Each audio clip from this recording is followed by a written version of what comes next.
بھلا تم نے ان لوگوں کو نہیں دیکھا جن کو پہلے یہ حکم دیا گیا تھا کہ اپنے ہاتھوں کو جنگ سے روکے رہو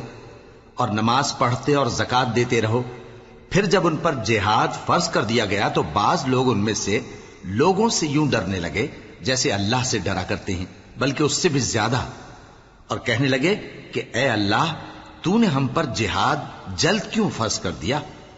تھوڑی مدت اور ہمیں کیوں مہلت نہ دی؟ اے پیغمبر، ان سے کہہ دو کہ دنیا کا فائدہ بہت تھوڑا ہے اور بہت اچھی چیز تو پرہیزگار کے لیے نجات آخرت ہے، اور تم پر دھاگے برابر بھی ظلم نہیں کیا جائے گا۔ اے جہاد سے ڈرنے والو، تم کہیں رہو، موت تو تمہیں آ کر رہے گی، خواہ مضبوط قلعوں میں رہو۔ اور ان لوگوں کو اگر کوئی فائدہ پہنچتا ہے تو کہتے ہیں یہ اللہ کی طرف سے ہے، اور اگر کوئی مصیبت پہنچتی ہے تو اے پیغمبر تم سے کہتے ہیں کہ یہ آپ کی وجہ سے